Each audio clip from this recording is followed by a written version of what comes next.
할렐루야. 오늘도 새날을 주신 하나님께 감사드리며 오늘도 그리스도 안에서 멋진 하루가 되기를 축복합니다. 오늘 우리가 함께 보실 하나님 말씀 출애굽기 2장 11절부터 22절까지 말씀이 되겠습니다. 먼저 본문 말씀을 함께 봉독하겠습니다.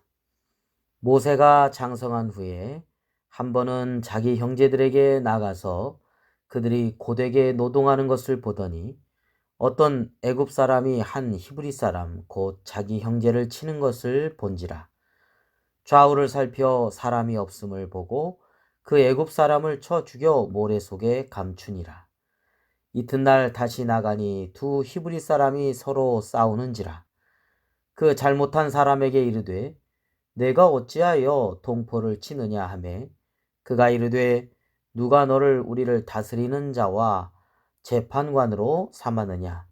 내가 애굽 사람을 죽인 것처럼 나도 죽이려느냐. 모세가 두려워하여 이르되 일이 탈로 되었도다. 바로가 이 일을 듣고 모세를 죽이고자 하여 찾는지라. 모세가 바로의 낯을 피하여 미디안 땅에 머물며 하루는 우물 곁에 앉았더라. 미디안 제사장에게 7달이 있었더니 그들이 와서 물을 길어 구유에 채우고 그들의 아버지의 양떼에게 먹이려 하는데 목자들이 와서 그들을 쫓는지라. 모세가 일어나 그들을 도와 그 양떼에게 먹이니라. 그들이 그들의 아버지 루엘에게 이를 때 아버지가 이르되 너희가 오늘은 어찌하여 이같이 속히 돌아오느냐. 그들이 이르되 한 애굽 사람이 우리를 목자들의 손에서 건져내고 우리를 위하여 물을 길어 양떼에게 먹였나이다. 아버지가 딸들에게 이르되 그 사람이 어디 있느냐. 너희가 어찌하여 그 사람을 버려두고 왔느냐. 그를 청하여 음식을 대접하라 하였더라. 모세가 그와 동거하기를 기뻐하매 그가 그의 딸 십보라를 모세에게 주었더니 그가 아들을 낳음에 모세가 그의 이름을 게르솜이라 하여 이르되 내가 타국에서 나그네가 되었음이라 하였더라. 아멘. 네, 일부 세상 사람들은 힘 있는 사람 곁에서 뭔가 붙어서 자신도 거기에 속해 보고자 하는 경향이 있습니다. 그리고 반대로 힘이 없고 재산이 없고 연봉이 약한 어떤 직장을 가지고 있다 생각하면 일단 좀 무시하는 경향에 그런 일부의 사람들이 있다는 것을 우리가 보게 됩니다. 참 서글프지요. 그러나 오늘 모세는 바로의 공주로서 최강대국 애굽의 왕궁에서 최고의 교육과 기술과 병법과 무예를 익힌 그야말로 최고의 엘리트로서 미래가 보장된 사람이었지만 근데 그가 선택한 것은 그 선택이 아니라 오히려 고통받고 억눌린 동족 이스라엘 민족의 그 고난 속에 동참하고 또 이들을 구하고자 하는 열정을 선택했다는 것입니다. 그래서 애굽 사람이 이스라엘 동족의 한 사람을 치는 것을 보고 울분이 솟구쳐서 좌우를 살펴 사람이 없다 이렇게 판단하고 그 애굽 사람을 쳐서 죽여서 모래에 숨기는 일까지도 하게 되었습니다. 다음 날 또 동족 간에 다투는 일이 있을 때 이번에는 그 이스라엘 민족이 이렇게 지금 고통 가운데 학대를 당하고 있는 그 와중에 왜 서로 동족끼리 싸우는가 생각하고 답답하고도 안타까운 마음에 두 사람 중에 잘못한 사람에게 왜 동포를 치느냐 책망을 하게 되죠. 근데 그 책망받는 그 사람이 애굽 사람 죽인 이야기를 꺼내는 겁니다. 모세는 위기를 감지했습니다. 애굽을 떠나야 되겠구나. 자신의 몸을 사람들이 못 찾을 수 있는 아주 한적한 미디아 광야로 피신하게 됩니다. 이스라엘 사람으로서 모세가 애굽인을 친 것은 앞으로 애굽 왕궁에서 살기 힘든 반역하는 죄인으로 취급받게 되고 더 나아가선 자신의 목숨이 위태할 상황인 것을 모세는 너무나 잘 알고 있었기 때문입니다. 모세는 왜 편하고 최고의 엘리트로서 누릴 수 있는 조건을 갖췄음에도 그 이스라엘 민족과 함께하고 그 고난의 길을 자초했을까요? 여기에 대해서 히브리서 11장 24절, 25절에 이렇게 말씀하고 있습니다. 믿음으로 모세는 장성하여 바로의 공주의 아들이라 칭함받기를 거절하고 도리어 하나님의 백성과 함께 고난받기를 잠시 죄악의 낙을 누리는 것보다 더 좋아하고 라고 하였습니다. 모세는 고통받고 학대당하는 동족에 대한 감정을 외면하지 못했던 것입니다.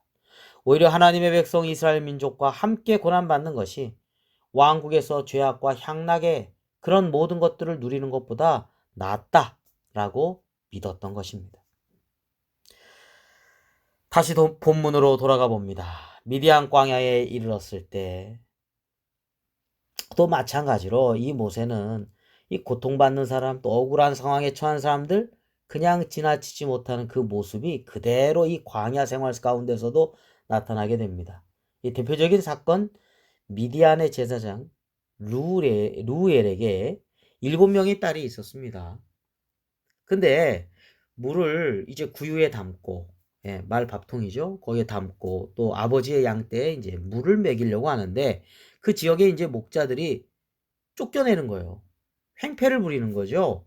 예, 힘없다고 쫓아내고 자기들이 우선권을 가지려고 합니다. 질서고 뭐고 없어요. 이 여인들에게 지금 그 목자들이 횡패를 부리고 있는 거죠. 근데 모세가 그것을 보고 일어납니다. 그리고 나서 7딸들을 도와서 양떼에게 물을 먹이는 거죠. 그러니까 목자들을 제압할 수 있었던 여러 가지 모든 것들을 다 갖췄던 모세이지 않았나 싶습니다.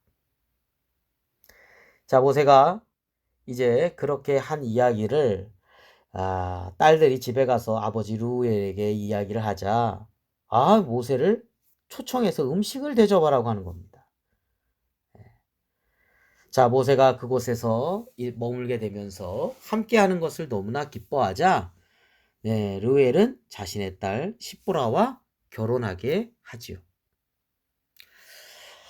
네, 오늘 말씀이 이런 말씀입니다. 모세는 애굽에서나 또 미디안 광야에서나 자신이 편안하게 누리는 것만 생각하지 않고 억압받고 고통받고 있는 이들에게 마음과 눈이 가고요. 손과 발이 움직였던 사람인 것을 알게 됩니다. 마태복음 25장에 보면 마지막 날 심판하는 장면, 우리가 잘 아는 말씀이죠.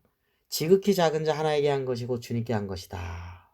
그리고 그렇게 한 사람에게 영생을, 그렇지 못한 삶을 살았던 자들에게 영벌을 허락해 준 것을, 영벌을 내리신 것을 우리가 잘 알죠. 거기서 이 지극히 작은 자가 누구입니까? 헐벗고 배고프고 목마르고 병들고 옥에 갇히고 나그네 된 자들, 사회적으로 보면 약하고 고통받는 소외층이라고 할 것입니다. 그러나 주님은 사람들은 그들을 약하다고 무시하고 소외시키고 왕따시키고 그들에게 갑질을 했을지 몰라도 주님은 그들을 결코 외면하지 않으신다는 겁니다.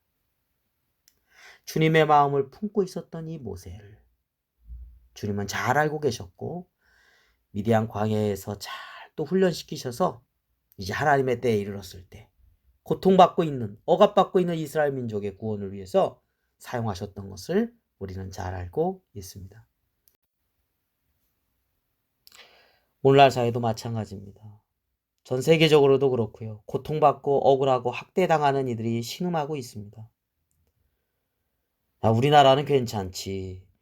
나는 괜찮지. 우리 가족은 괜찮지. 이렇게 끝나지 않고 이들을 나의 형제와 자매로, 나의 동포로 이렇게 여기는 마음을 가지고 이들과 함께하는 그런 모세와 같은 마음을 가져야 되겠습니다. 그리고 주님도 거기에 함께 하실 것입니다.